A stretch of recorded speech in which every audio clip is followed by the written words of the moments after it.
So, Armenia, Azerbaijan, shit is going on. Let me pull up this article we got from Moon of Alabama.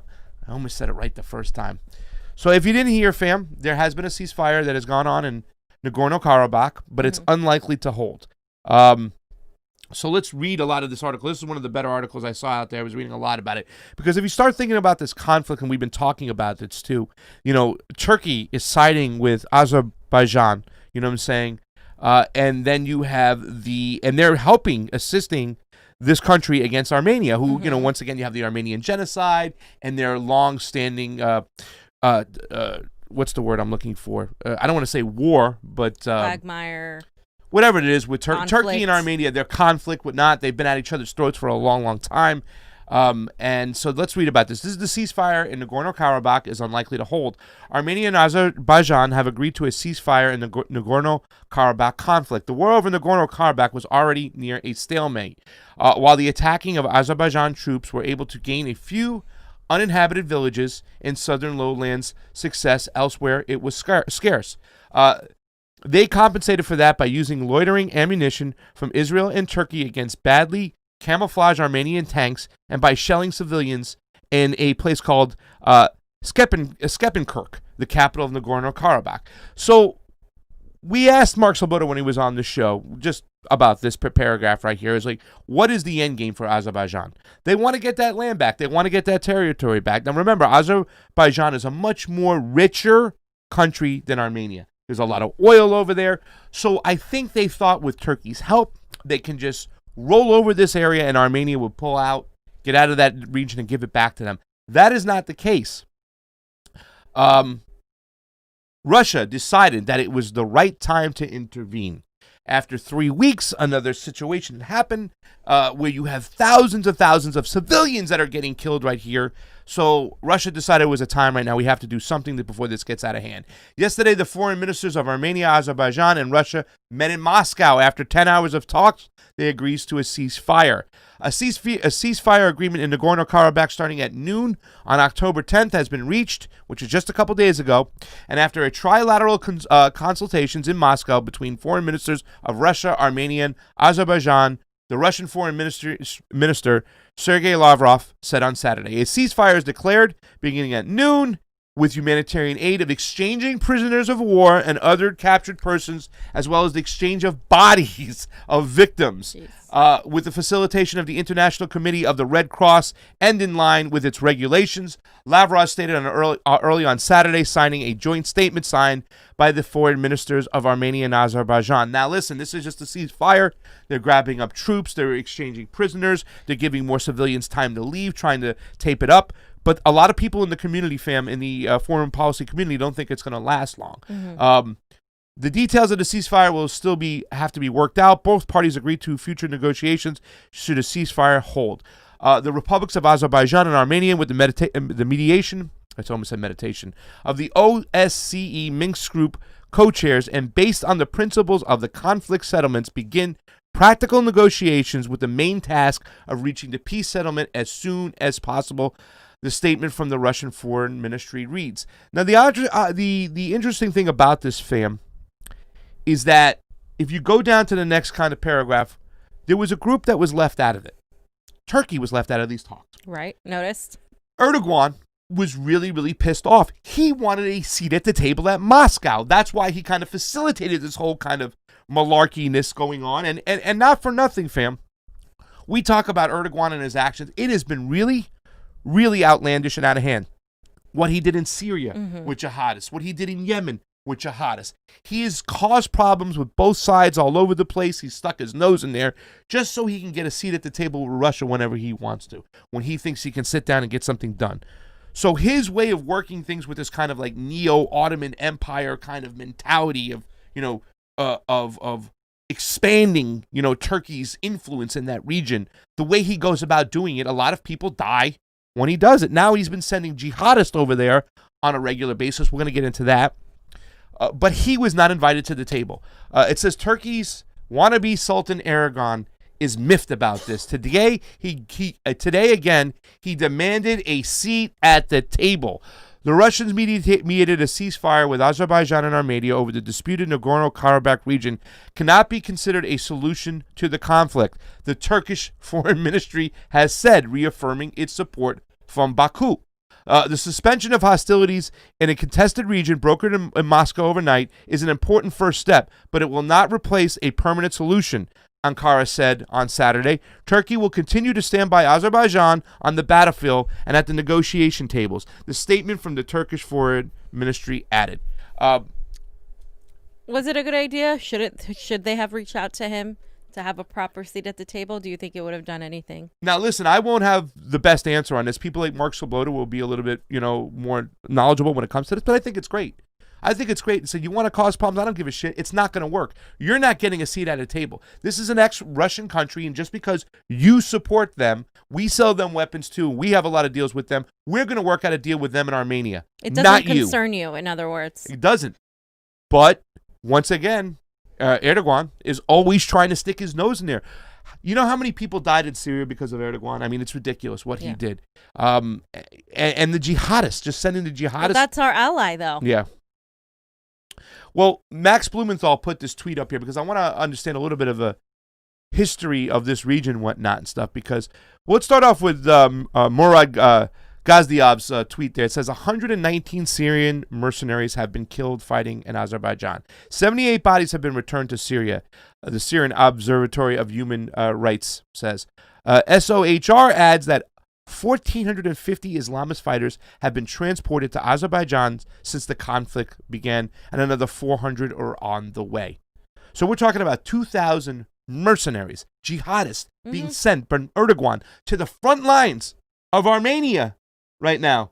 Well, the Nagorno-Karabakh region, which is technically greater Azerbaijan, but as we know, that region has been controlled, and mostly those Orthodox Christians of Armenia live there. So now you have this kind of jihadist kind of Christians versus Muslim war going on, and it could spin really out of hand. And also just Max Blumenthal, he likes to just reiterate, just a few years ago, officials in Obama's State Department were celebrating these mercenaries as humbled farmers and doctors, and comparing them to the men who won America's war for independence. I mean, just like they celebrated the White Helmets, which are just an auxiliary group for the jihadists, for Al-Qaeda type of groups. I mean, this is why they're trying to shut down journalists that I covered yesterday or this morning about, exposing the fake Syrian chemical attacks, because these are U.S. and Western war crimes. This is U.S. and UK fomented terrorism. This is our creation. I mean, at the end of the day, what Erdogan's doing is also what our government, our military industrial complex is doing. And the UK government has also participated in this, along with their allies of Turkey, Israel, and Saudi Arabia. That is what's really going on. And then you have Russia, Iran, Syria, and now with this conflict with the Armenians and Azerbaijan, you have another added layer to this whole Eastern conflict. And let me tell you something. It's a headache for Russia what's going on over there right now, fam. It is a real big headache.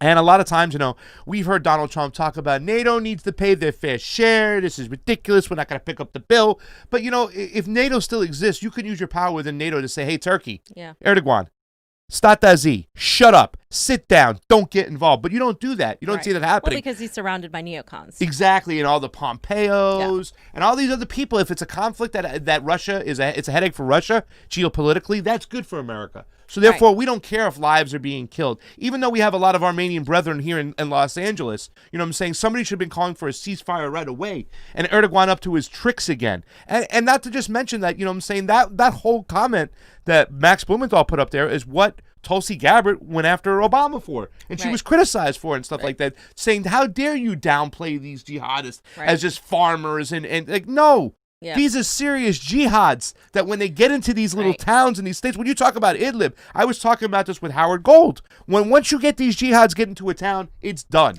It's done because these are the worst of the worst. These are the birth of the Mujahideen, which are the most radical, crazy son of a bitches out there. And now, remember the one where you put the sign up with the ISIS sign up, and they put it in there, we shoot it up, and then we take the ISIS sign out and go? That's what this is all about. Yeah, it's same thing, same shit, different name. And you said it right there. I mean, this is exactly what keeps happening over and over again. And Max Blumenthal pointed it out. And I just think we need to keep talking about things like this, because our Armenians, I mean, correct me if I'm wrong here, they tend to vote more conservatively, don't they? In LA, that's been what I've really seen. To tell you the truth, they don't necessarily vote conservative or liberal. They more or less, and there's been a bunch of Armenian Trump supporters right now and whatnot, and they're out there and stuff. There was a bunch for Tulsi, whatnot. They go more who aligns with them geopolitically. You know what I'm saying? The reason why they stuck that area where there's a lot party right now. It's neither party right now, but I mean, with Tulsi got a lot of play from them because once again, she was against the jihad, she was against the Saudi Arabian government, and she that's was against another Turkey. Thing. You're anti-Muslim. They use that trope really quickly, very much, because it's like no. Journalists have literally outlined how there are extremist groups that were created and funded by the West. Exactly. And were backed by the West in these coups. And, everything that we tried to do to Assad and the vilification of Assad, etc. But that's a reality. That's not anti-Muslim bigotry. That's a reality. Just like when you criticize the state of Israel, it is not anti-Semitism. You're criticizing their pro-imperialist takes and what they're doing to the Palestinian people, which, of course, nobody in America really in government is talking about enough at all. Yeah. And the thing is, there's people who this is their main wheelhouse. They're over in that region. They follow this on a regular basis. But what we're doing over here right now, this needs to be talked about. That's why we bring these things up. We have to at least have a basic understanding about what's going on. We have to take out some of our time from our domestic world and look what's going on foreign policy-wise. It does make a difference. It's where money is spent. It's the way, I mean, and how can we say that we have serious racism at home, but ignore the racism abroad when we're bombing indigenous people left and right and whatnot? A lot of this weaponry that we see going on comes from us. NATO weapons, these weapons that these jihads got, they came from us. Yeah. And now they're going over there. Now, I also put up this article over here, fam, because I just wanted to confirm the numbers that Max Blumenthal, Moon of Alabama we're talking about. So I found this article over here. I was reading a lot of articles yesterday. It's got a cool little video that kind of explains things. Johnny, can we play a little bit of the video from the beginning? Well, we won't watch it all the way through, but I don't think there's any music. It's really good. But it just kind of explains and it confirms some of the jihadist numbers and what's going on.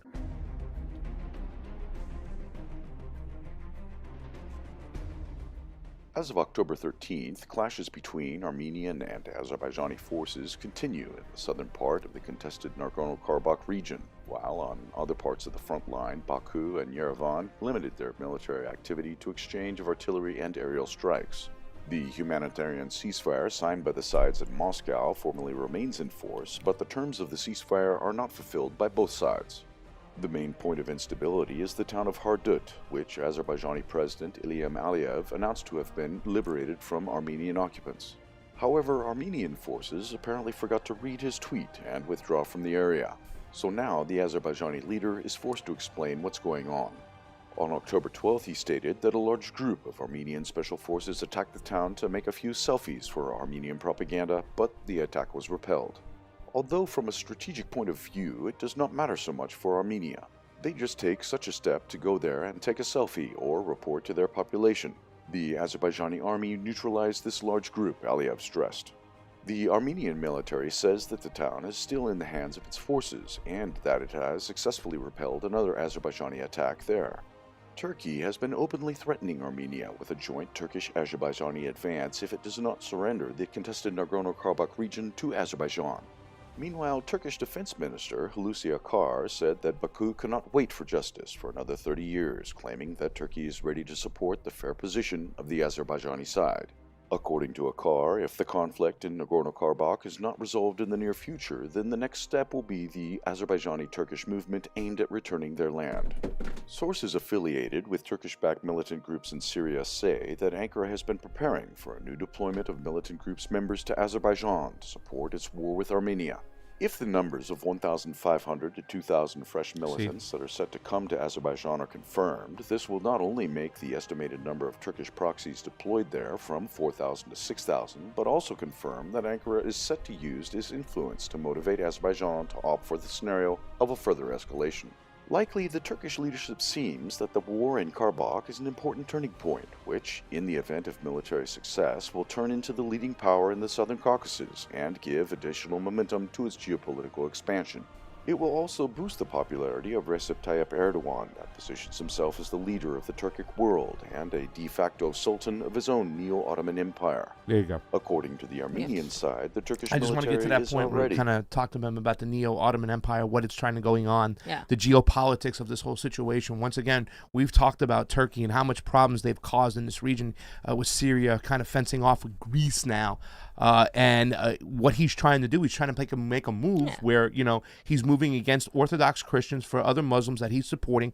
But now they're caught in a little bit of a quagmire because the Azerbaijani president has been saying that they've been taking little pockets of land and it shows that they're not. Inside that article, it even says right here, and instead on the film, the main point of instability of the town of Hadrut was Azerbaijani president announced to have been liberated from the Armenian occupants. However, Armenian forces apparently forgot to read his tweet and withdraw from the area. So now the Azerbaijani leader is forced to explain what's going on. So now in this situation, he's looking like a fool, and he's standing behind Erdogan. And like I said, they thought they would just be a pushover, you know what I'm saying, in this region, whatnot. But no, the Armenians, like we know people that have said they have friends that have come, that have left LA to go back and fight in this conflict on the front lines over there, because that's how important this land is to them, whatnot, and how holy it is that they're going to hold it on, especially when Turkey has thrown its hat in the ring, being what Turkey with the genocide of how many Armenians, over 1 million Armenians, fam. So this has gotten really heated. It's spun way out of control right now. A ceasefire is in place, but we don't know how long it's going to last for. They're talking with Putin. Putin has left Erdogan out. To be continued. I got to call up Mark Sloboda and get some more insight. Bam. Foreign policy is directly connected to our domestic policy. But people got to understand the domino effect. If Turkey is getting more and more involved. Now, we see 6,000 proxies from Turkey fighting for Azerbaijan. So now if Russia gets involved with Turkey, Turkey's a NATO ally, United States will do something, and now you're spinning way out of control. Way out of control, and this touches home. The next time there is an Armenian protest or a rally, I'm going to go out there and see it. If there was an Azerbaijani one, I'd go out and see it too as well. But we're going to talk to some of the people, because this is some people who are close to us over here. Being from LA, I have a lot of Armenian friends. I've reached out to them recently to see how they're doing. To be continued, but we have to pay attention to the situation, ladies and gentlemen. Don't let it fly by. Keep your eye on it, see what's going on. Watch America's position. America's sitting on the sidelines right now. Why, fam? Because geopolitically, it's a headache for Russia, and that's what they want. People will die because geopolitically, it plays well for Pompeo and Trump. 100%. I mean, both parties are complicit.